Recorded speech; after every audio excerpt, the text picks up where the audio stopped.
Fala, meu caro cidadão de bem, bora começar em mais um editorial? E dessa vez o Arthur Lira chegou na voadora, né? Já pegou direto o governo Lula e saiu arrastando tudo. Se o governo Lula tá perigando a cair, se a última pesquisa falou que o Lula perde de 90%, né, para qualquer um dos outros que disputar contra ele, até contra o cachorro caramelo, o Lira acabou de pisar na cabeça da cobra, né? O que o Lira falou agora reforça ainda mais que o governo Lula, ó, já era. Vamos entender isso? Então não esquece de se inscrever, curtir, compartilhar. Vem cá. Eu quero mostrar uma coisa para vocês. Vamos começar com a matéria do antagonista. O mercado caiu na real com o Lula. Espantalho criado pelos petistas para tentar se omitir pelas próprias responsabilidades sobre a política econômica já foi desmontado. Não convence ninguém. Ou seja, o Lula, ele inventou uma mentira deslavada, ele e o PT inteirinho, de que o culpado de tudo era o Campos Neto. Ora, são os juros do Campos Neto. Não, a culpa é do Bolsonaro, a culpa é do Trump, a culpa é de um feriado que aconteceu lá nos Estados Unidos. Toda hora a galera petista inventa uma desculpa. A verdade é que não convence mais ninguém. O governo Lula é perdulário. E aí eles vieram com o tal do calabouço fiscal, né? O tal do arcabouço fiscal. E tentou convencer todo mundo que agora, né, no meio do mandato, depois de 2 anos de gastança, depois, né, de recorde de dívida externa, depois de recorde de déficit nas estatais, o Lula ia chegar e ia fazer diferente. É como o gordinho que comeu a vida inteira prometer que vai fazer dieta no Natal. Ninguém acredita. Mas não é que o tal do mercado fingiu que acreditou que o Lula ia controlar os gastos? Pois é. Aí o Lula apresentou o tal do calabouço fiscal. Apresentou e ninguém gostou. O dólar bateu 6,11. Ontem, à noite, o Lira falou o seguinte: chegou na voadora. Lira sobre o corte de gastos. O governo não tem voto sequer para aprovar a urgência do PL. Quem dirá para aprovar o PL? Então o Lira chegou e falou: não vai aprovar. Vamos resumir uma coisa aqui, que você precisa entender. O Lira tá doido pro Lula cair. O Lira detesta o Lula. Mas o Lira é jogador. Tá sabendo jogar com o Lula, até que ele viu que a hora do Lula cair, agora. A última chance que o Lula tem é que o tal do arcabouço convença o mercado. Mas o Lira chegou e falou: ó, acredita nisso não. O que faz, né, que o Lula balance ainda mais. O presidente da Câmara dos Deputados, o Arthur Lira, afirmou nesta quarta-feira que a base aliada do governo Lula não possui votos suficientes para aprovar o regime de urgência dos projetos de corte de gastos. O governo enviou os textos ao Congresso na última semana, buscando aprovação ainda este ano para demonstrar responsabilidade fiscal ao mercado. Abre aspas. Hoje, o governo não tem voto sequer para aprovar as urgências do PL, né, projeto de lei. A PEC eu coloquei na CCJ, que é a Comissão de Constituição e Justiça. Pedi para ser extra pauta e foi retirado a pedido do governo, porque acho que não tinha a certeza de ter no mínimo dos votos para aprovar a admissibilidade da PEC na CCJ. É o que explicou o Arthur Lira. Resumindo isso aqui para vocês. Ó, o governo colocou, eu mandei, tirou porque não dá conta de aprovar. Então ele ficou 2 anos te engabelando e te enrolando, falando que ia cortar os gastos, que ia segurar. Mas não vai ter voto. Matéria da revista Isto É. O Lira confirma a falta de votos do governo para votar a PEC dos gastos. Ou seja, esquece, esse negócio de arcabouço fiscal não vai ser aprovado. E o mercado vai fervilhar e o dólar vai explodir e o Lula vai cair, tá? Não sei se vai ser por impeachment ou se vai ser pelo voto, né? Um dos dois. E todos os jornais estão tratando disso, Gazeta do Povo também. Arthur Lira, governo não tem votos para aprovar corte de gastos, vai continuar gastando igual, né? um corno apaixonado, o negócio tá tenso, entendeu? Então vai continuar gastando. Quem vai continuar levando o grosso é você que está me assistindo, sou eu. Então o mercado não vai tolerar isso. O que eu percebo, né, é que o mercado já cansou do Lula. O que eu percebo é que o mercado já não está aguentando mais. Uma matéria do Conexão Política, ela foi objetiva até demais para o meu gosto. Sob Lula e Haddad, o Brasil corre o risco de ficar fora das 10 maiores economias do mundo. Já caiu, já não é mais a nona economia do mundo, já caiu.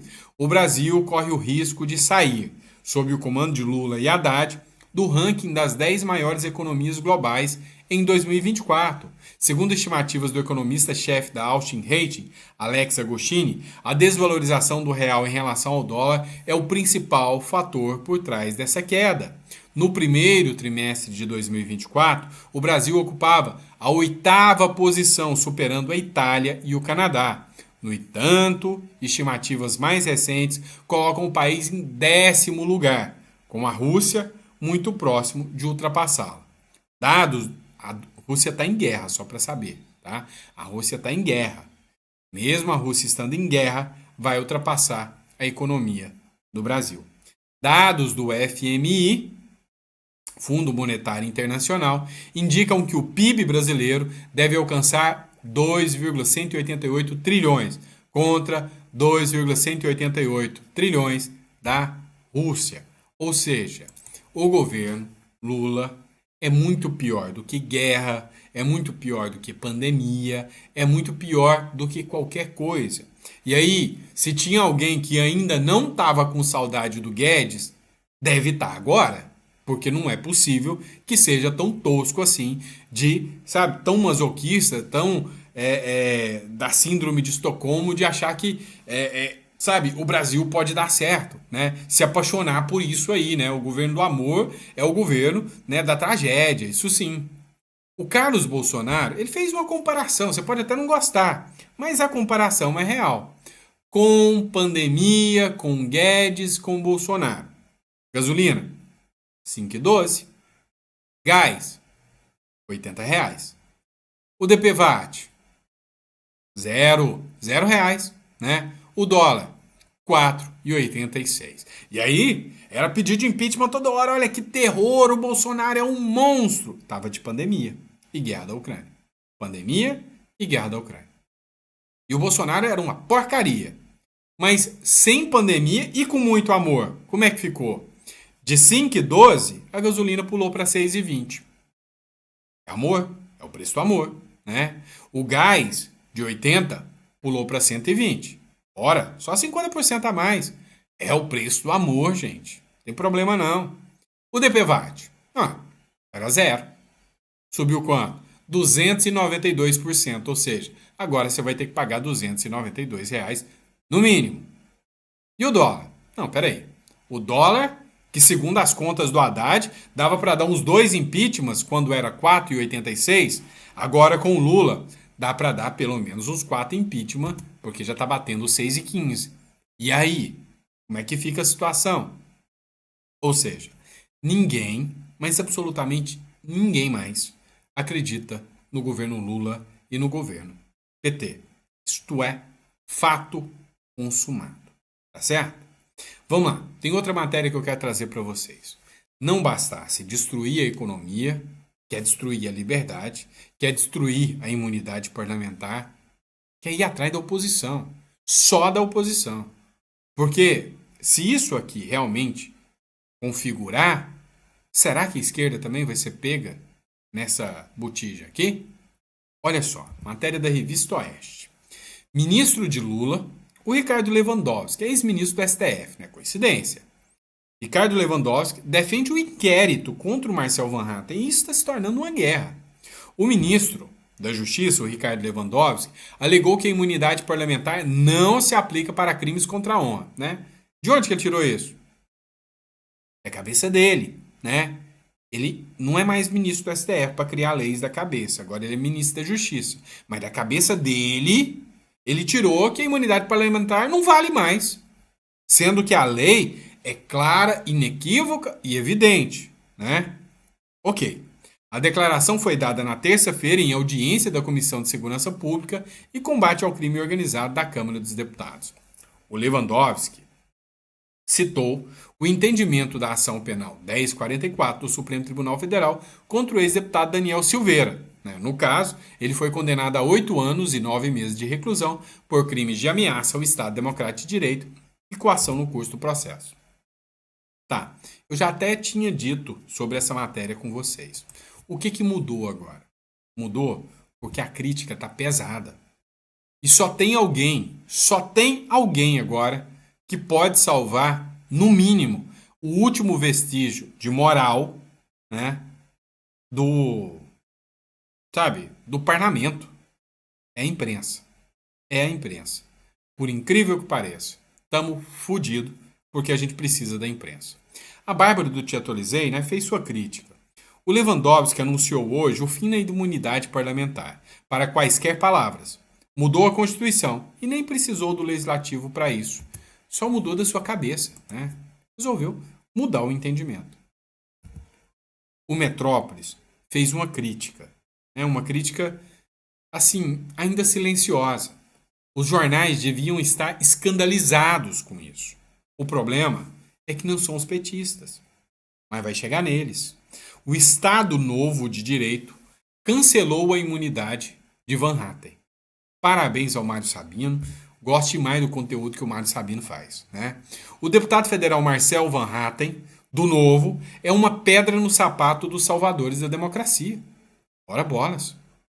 Bolsonarista de 4 costados, ele acusou, da tribuna da Câmara, o delegado da PF, Fábio Schor, de ter criado, abre aspas, relatórios absolutamente fraudulentos, fecha aspas, para manter Felipe Martins, ex-assessor para assuntos internacionais de Jair Bolsonaro, na cadeia.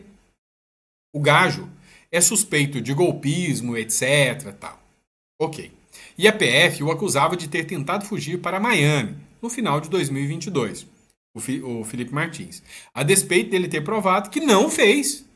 Ele provou que não o fez. Ficou preso mesmo assim durante 6 meses, de acordo com as normas do Estado Novo de Direito que passaram a imperar no país. Agora, como a PF não admite que errou, Felipe Martins é acusado de ter forjado uma viagem aos Estados Unidos para escapar da prisão. Ridículo isso, né? Classificar o enredo da PF de rocambolesco é pouco. O deputado Marcel Van Hatten foi além das suas adjetivações ao abordar o caso, confiante que continuava valendo o artigo 53 da Constituição Federal, segundo o qual os deputados e senadores são invioláveis, civis e penalmente por quaisquer de suas opiniões, palavras e votos. O Estado Novo, de Direito, contudo, interpreta como quer, o que não dá margem a interpretações e permitiu que Marcel Van Hatten fosse indiciado pela PF por ter ofendido a honra do delegado Fábio Schor. Ontem, o ministro da Justiça, Ricardo Lewandowski, ex-integrante do STF, falou à Comissão de Segurança Pública da Câmara dos Deputados. Na presença de Marcel Van Hatten, o ministro defendeu o indiciamento.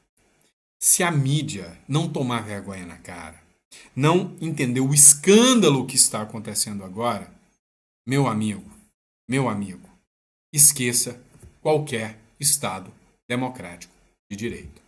Parabéns ao Metrópolis com a matéria e ao antagonista, mas ainda está pouco.